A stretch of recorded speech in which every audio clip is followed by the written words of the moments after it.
Hello students, welcome to edu study 26। और आज हम अपनी वीडियो का अगली पार्ट शुरू करने जा रहे हैं। जैसा कि आप लोगों को पता है, हम MHI 03 कर रहे हैं और आज मैं आप लोगों को कार्य संबंध का क्वेश्चन करवाने वाली हूँ। समरी मैं आपको पहले ही समझा चुकी हूँ इसकी, और आज हम इसका क्वेश्चन करेंगे। और बहुत सारे बच्चों ने कमेंट किया हुआ है मुझे चैप्टर नंबर 3 के लिए। मैं बहुत जल्दी चैप्टर नंबर 3 भी आप लोगों के लिए अपलोड कर दूंगी, जो है वस्तु परखता और व्याख्या, ऑब्जेक्टिविटी एंड इंटरप्रिटेशन। अभी हम कारण और कार्य संबंध करते हैं, उसके बाद देखेंगे 3rd चैप्टर। ठीक है, तो हमारा फर्स्ट क्वेश्चन जो है वो है कारण कार्य संबंध क्या है।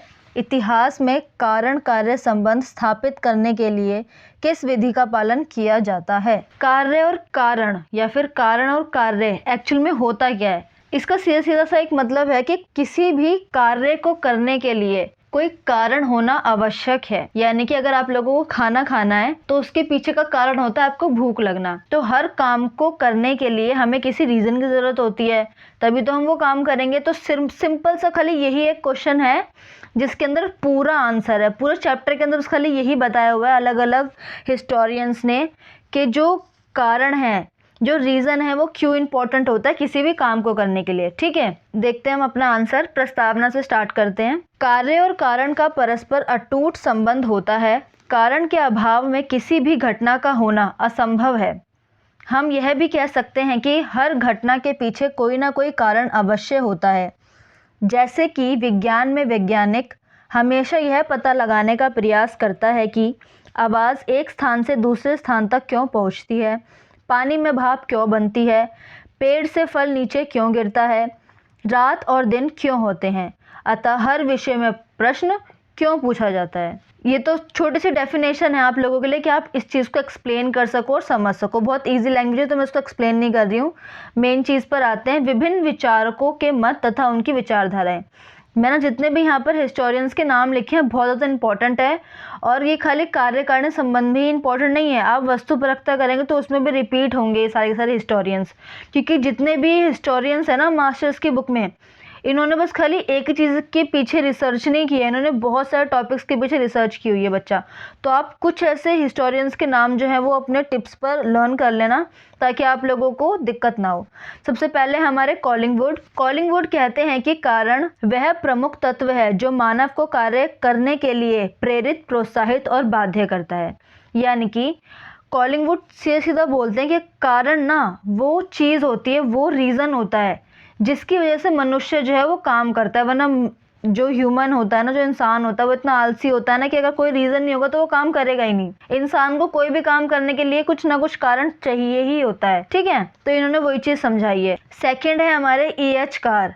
E.H. कार ने लिखा है कि इतिहास का अध्ययन कारणों का अध्ययन है। जो E.H. कार है वो कहते हैं जब भी हम इतिहास को पढ़ते हैं, इतिहास के बारे में जानते हैं, तो हम इतिहास के अंदर जो कारण, जो घटनाएं घटित हुई हैं, किस कारण की वजह से वो घटना घटित हुई है, उन्हीं चीज़ों का अध्ययन करते हैं, यानी कि उन्हीं चीज़ों को समझते हैं। इतिहास की कोई घटना कितनी भी अलग और अनूठी क्यों ना हो, इतिहासकार उसके होने के कारणों का पता लगाकर उसकी व्याख्या करने का प्रयास करता है। इतिहासकार भी समाज वैज्ञानिकों की भांति किसी भी घटना की पूर्ण व्याख्या प्रस्तुत करते हैं और वे यह पता लगाने का प्रयास करते हैं कि किसी भी घटना के होने का क्या कारण है या फिर क्या कारण रहा होगा। बहुत ही सिंपल लैंग्वेज है, ये मेरे नोट से लिखा हुआ है, बुक की लैंग्वेज बिल्कुल भी नहीं है। अगर आप लोगों को अपनी लैंग्वेज में लिखना है तो आप इससे भी जो है वो हिंट ले सकते हैं और खुद से लिख सकते हैं। क्योंकि जितना अच्छे से हम खुद का लिखा हुआ लर्न करेंगे ना, उतना अच्छा हम किसी और के नोट से नहीं पढ़ सकते हैं, और आपको वही चीज़ याद होगी जो आप खुद के नोट से लिखोगे। ठीक है, हमारे 3rd हिस्टोरियन है जॉन एस मिल। जॉन एस मिल कारण को किसी विशेष परिस्थिति या परिस्थितियों के समूह के तौर पर देखते हैं जो घटना के समय वहाँ मौजूद थी। दूसरे शब्दों में कारण एक परिस्थिति है जो किसी निश्चित घटना के लिए अनिवार्य है। इसे अनिवार्य इसलिए भी कहा जाता है क्योंकि इसकी अनुपस्थिति का अर्थ किसी भी कारण का ना होना है और कारण की उपस्थिति एक निश्चित परिणाम देती है। यानी कि जो जॉन एस मिल है वो ये चीज़ बताते हैं कि जो कारण है वो सिर्फ और सिर्फ एक ही रीज़न की वजह से नहीं होता है, यानी कि कारण बहुत सारे होते हैं तभी हम लोग वो काम करते हैं। आमतौर पर ज़रूरी नहीं है कि किसी एक रीज़न की वजह से कोई लंबी कोई विशेष घटना घटित हुई हो, ऐसा बिल्कुल नहीं होता। जब बहुत सारे कारण होते हैं तभी कोई विशेष घटना घटित होती है। दूसरी चीज़ उन्होंने ये बोला है कि जो समय होता है, समय जो है वो बलवान होता है किसी भी कारण को स्पष्ट करने के लिए। यानी कि अगर हम किसी टाइम को उठा के देखें, चाहे वो एंशिएंट पीरियड हो, मिडिवल हो या मॉडर्न हो, हम जब भी किसी टाइम पीरियड की बात करते हैं, किसी एरा की बात करते हैं, तो उस एरा के अंदर कैसे कैसे परिवर्तन आया, किन किन कारणों से इंसान जो है वो डेवलप हुआ, उस चीज़ को हम अलग अलग टॉपिकों में डिवाइड करते हैं। सिंपल सी फॉर्म ये है कि इंसान जब ग्रो कर रहा था तो उसने धीरे धीरे अपनी सुविधाओं के अनुसार अपने आप को उन चीज़ों के अंदर ढाला, प्लस अपनी सुविधाओं के अनुसार ही चीज़ों को उपलब्ध करवाया, फिर चीज़ों को बनाया। ठीक है, अगर उसको ज़रूरत नहीं होती उन चीज़ों की, वो डेवलप नहीं करता, वो जैसे चल रहा था जानवरों की तरह वैसे ही रहता, तो शायद आज जैसे हम हैं वैसे हम नहीं होते। तो ह्यूमन को उस चीज़ की नीड हुई, इसलिए तो उसने वो कार्य किया, इसलिए वो इतना डेवलप हुआ। तो उस चीज़ के पीछे भी कारण था मनुष्य का मस्तिष्क का विकास। और जब मनुष्य का विकास हुआ तभी जो है वो बहुत सारी चीज़ें लोगों को पता चलने लगी। ठीक है, कंफ्यूज मत होना, ये बस मैंने समझाने के लिए बोला आप लोगों को। ठीक है, इसके अलावा उन्होंने बताया है कि जो कारण होता है वो अनिवार्य इसलिए भी होता है क्योंकि जब भी किसी घटना के घटित होने का हमें पता चलता है तो उस घटना के पीछे का जो रीज़न है वो भी हमें पता चलता है।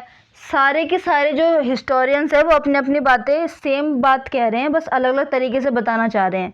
पूरा चैप्टर यही बताता है बस, इसलिए इस चैप्टर की समरी में ही आंसर था, लेकिन तब भी मैं आपको एक क्वेश्चन करवा दे रही हूँ उसका। ठीक है, फोर्थ है हमारे मॉन्टेस्क्यू व रेनियर। मॉन्टेस्क्यू ने कारण कार्य की स्पष्ट व्याख्या करते हुए कहा था कि प्रत्येक राजवंश के उत्थान के लिए कुछ सामान्य कारण उत्तरदायी होते हैं। रेनियर लिखते हैं कि इतिहास में कोई घटना एक नहीं बल्कि अनेक कारणों का परिणाम होती हैं। दोनों ने सेम ही बात बोली है। जो मॉन्टेस्क्यू है वो बताते हैं कि जो राजवंश थे, भारत में जो राजवंश थे, उनका जब उत्थान हुआ था, जब उनका विकास हुआ था, तो उसके पीछे बहुत से कारण थे, तभी उनका उत्थान हुआ था, वरना उनका उत्थान नहीं होता। ठीक है, और जो रेनियर है वो बताते हैं कि जब इतिहास में कोई घटना घटित होती है तो वो घटना ऐसे ही नहीं हो जाती, उसके पीछे कोई कारण होता है, और जब कारण होता है, घटना घटित हो जाती है, तब हमें उसके परिणाम पता चलते हैं। ठीक है, तो यानी कि रीज़न होता है, फिर वो चीज़ जो है वो घटित होती है, उसके बाद हमें उसके कॉज पता चलते हैं। सेम टू सेम चीज़ है हर चीज़ के अंदर। फिफ्थ है हमारा तत्कालीन कारण, जो कि बहुत इम्पॉर्टेंट है। अगर आप कारण कार्य संबंध को पढ़ते हैं तो आपको तत्कालीन कारण ज़रूर पता होना चाहिए। आपने 12th क्लास में भी पढ़ा था हिस्ट्री के अंदर, जब आप 1857 का रिवॉल्ट पढ़ रहे थे तो हमने तत्कालीन कारण लिखा था। ठीक है, जो कि था कारतूस के अंदर चर्बी लगाई थी। ठीक है, जो कि हिंदू और मुस्लिम दोनों लोगों के लिए ही बहुत ज़्यादा डिफ़िकल्ट था उस चीज़ को एक्सेप्ट करना कि वो उस पिस्टल को चलाएं या फिर उस बंदूक को चलाएं, क्योंकि उस समय पे जो कारतूस होती थी, जो बंदूक होती थी, उसको अपने मुंह से खींचना पड़ता था, और अगर वही चीज़ अगर चर्बी की हो, चाहे वो सूअर की हो या फिर किसी भी चीज़ की हो, तो दोनों ही धर्मों का धर्म भ्रष्ट हो सकता था। ठीक है, तो ये तत्कालीन कारण में आता है। हालांकि कारण बहुत सारे बताए जाते हैं, मैंने उदाहरण भी दिया, भी पढ़ के बताती हूँ आपको। देखिए, किसी घटना के घटित होने में यद्यपि अनेक कारण उत्तरदायी होते हैं, परंतु अनेक कारणों के बीच कोई एक तत्कालीन कारण होता है जो घटना के होने में सबसे अधिक जिम्मेदार होता है। अतः कारणों को प्रस्तुत करने के समय इतिहासकार घटना के घटित होने में सबसे प्रमुख कारण कौन सा था उसे ढूंढकर निकालते हैं। ठीक है, बहुत सिंपल लिखा हुआ है, उदाहरण से समझाती हूँ आपको। 1857 की क्रांति के लिए अनेक सामाजिक, राजनीतिक और आर्थिक कारणों को उत्तरदायी ठहराया जाता था, परंतु इसमें से सबसे महत्वपूर्ण कारण चर्बी वाले कारतूस के प्रयोग को माना जाता है, जिससे चारों ओर क्रांति भड़क उठी थी। इस प्रकार इस कारण को तत्कालीन या मूल कारण कह सकते हैं, जबकि अन्य कारण सहायक कहे जाएंगे। अतः इतिहासकार कारणों की क्रमबद्धता को निश्चित करते हैं। यानी कि जो हिस्टोरियंस का काम क्या होता है, बहुत सारे रीज़न कोई भी दे सकता है, ठीक है, हमें लोगों के पेपर से पता चलता है, प्लस कुछ चीज़ें हमें सुनकर पता चलती है। लेकिन इतिहासकार का जो है ये काम होता है कि वो सबसे जो इम्पोर्टेंट कारण है, जो तत्कालीन कारण हो या फिर जो सबसे मोटा, सबसे बहारदार कारण होगा जिसके कारण वो घटना घटित होगी, उसको ढूंढ के निकालना होता है। यही इतिहासकार का काम होता है। ठीक है, निष्कर्ष करते हैं। सबसे इम्पोर्टेंट होता है निष्कर्ष लिखना अपने आंसर के अंदर। बच्चा आप मेरे से मत पूछा कीजिए कि मैम निष्कर्ष लिखना ज़रूरी होता है कि नहीं। बेटा बिल्कुल निष्कर्ष लिखना बहुत ज़रूरी होता है। इनफैक्ट आपको खाली हिस्ट्री में ही निष्कर्ष नहीं लिखना है, कंक्लूजन आपको इंग्लिश, हिस्ट्री, पॉल साइंस, आपको हर एक सब्जेक्ट में कंक्लूजन लिखना है। ठीक है मेरे बच्चा। निष्कर्ष, घटनाओं को सही अनुक्रम से रखने पर किसी भी घटना का सही स्पष्टीकरण नहीं मिल सकता। जैसे हम घटित हुई घटनाओं को एक सही अनुक्रम में रखें तो उससे यह पता नहीं चल सकता कि अमुक घटना क्यों हुई। जैसे अंग्रेज़ों का भारत में राज्य स्थापित हुआ, इसके बाद भारत में अनेक वायसराय और गवर्नर जनरल आए, पर इससे यह पता नहीं चल सकता कि उन्होंने क्या कार्य किए, उनकी क्या नीतियां थीं, उनके काल में कौन सी घटनाएं घटी। इसका पता लगाने के लिए ऐसी परिस्थितियों का पता लगाया जाना भी आवश्यक हो जाता है जिसके कारण घटना हुई थी और किस परिस्थिति के अभाव में घटना घटित नहीं हुई थी। कारण एक ऐतिहासिक तथ्य है, परंतु कारण और इतिहासकार का बड़ा निकट का संबंध है, जितना इतिहासकार व तथ्य का। जिस प्रकार तथ्यों के अभाव में इतिहासकार कुछ नहीं कर सकता, वैसे ही एक इतिहासकार के अभाव में तथ्य निर्जीवित होते हैं या फिर तथ्य भी किसी काम के नहीं होते हैं। इस पूरे पैराग्राफ में, इस पूरे के पूरे निष्कर्ष में मैंने आपको ये बताया कि जिस प्रकार से कारण ज़रूरी होता है किसी कार्य के लिए, उसी प्रकार से जब भी कोई घटना घटित होती है तो उस घटना को जब भी हम सीरियल वाइज लगा देंगे तो लेकिन हमें ये चीज़ तो नहीं पता चलेगी ना कि उस समय में क्या क्या चीज़ें हुई हैं। ठीक है, मान लीजिए पहले जो है वो दिल्ली सल्तनत थी, फिर मुगल्स आए, उसके बाद फिर ब्रिटिशर्स आए। ठीक है, ऐसे बहुत सारे और भी लोग थे जिन्होंने इंडिया पे रूल किया, बट उनके अंदर की चीज़ें तो पढ़ना हमारे इम्पोर्टेंट होता है ना, क्योंकि हम हिस्ट्री के स्टूडेंट हैं। तो इन्होंने सीधे सीधे ये बात बोली हुई है कि जिस प्रकार से घटनाओं को हम अनुक्रम में लगाने से यह पता नहीं लगा सकते हैं कि उसके अंदर की चीज़ें क्या घटित हुई है, उसी प्रकार से कारण और कार्य के बीच में संबंध बताते हैं कि कार्य कैसे हुआ है। इसका पता तभी लगेगा जब उसका कारण पता चलेगा कि वो कार्य करने के लिए क्या रीज़न रहा होगा कि इतना बड़ा कारण जो है वो, इतना बड़ा जो कार्य है वो संपन्न हुआ। ठीक है, और इसके अंदर एक बहुत अच्छी बात ये भी बोली हुई है कि जिस प्रकार से इतिहासकार बहुत इम्पोर्टेंट रोल अदा करते हैं चीज़ों को संजोकर रखने के लिए, यानी कि चीज़ों को स्पष्ट करने के लिए, और इतिहासकारों से ही तथ्य होते हैं। अगर तथ्य हमारे पास मौजूद होंगे लेकिन कोई उसको एक्सप्लेन करने वाला नहीं होगा तो फिर आप लोगों को समझ में कैसे आएगा। ठीक है, तो कोई ना कोई ऐसा होना चाहिए जो आप लोगों को वो चीज़ सिखा सके, बता सके, तो वो हमारे हिस्टोरियंस होते हैं। ठीक है, और भी पॉइंटर्स में देखिए, इतिहासकार ही कारणों का चयन व तथ्यों को क्रमबद्ध करते हैं। इतिहासकार अतीत के कारणों का पता लगाकर उसे तर्कपूर्ण व्याख्या द्वारा शोध के योग्य बनाते हैं। अतः ऐतिहासिक दृष्टि से, बेटा ये हटा देना, ठीक है, ऐतिहासिक दृष्टि से तथ्यों और कारणों के चुनाव की प्रक्रिया ही इतिहास है। बहुत इजी है। आगे देखते हैं, कार्य कारण संबंध में इतिहासकारों की व्याख्या मूलपरक होती है।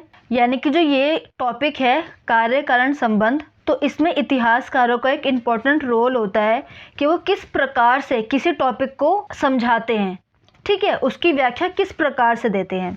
इतिहास में व्याख्या मूल्यों के आधार पर की जाती है। कारणों की खोज के पीछे मूल्यों की खोज अनिवार्य होती है, परंतु इतिहासकार वॉल्स कहते हैं कि इतिहास की व्याख्या साक्ष्य प्रधान होनी चाहिए, ना कि मूल्य प्रधान।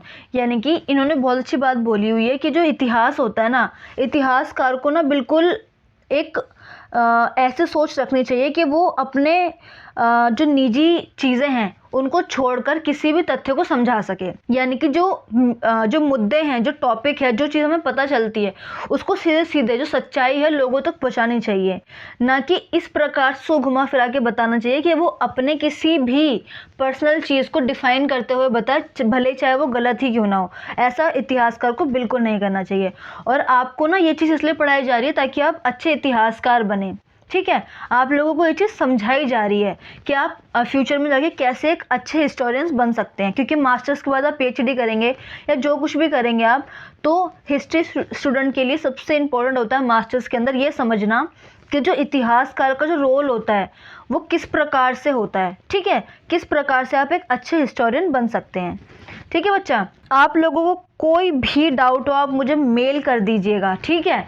आप मुझे क्वेश्चन पेपर सेंड कर दीजिए, अपने क्वेश्चन सेंड कर दीजिए, मैं सारी वीडियो बना दूंगी आपके लिए, परेशान मत होइए। बस आप लोगों का दिसंबर वाले बच्चों का 10 को एग्ज़ाम है MHI 03 का, तो उससे पहले मैं कोशिश करूँगी कि ज़्यादा से ज़्यादा जो है वो टॉपिक डाल दूँ।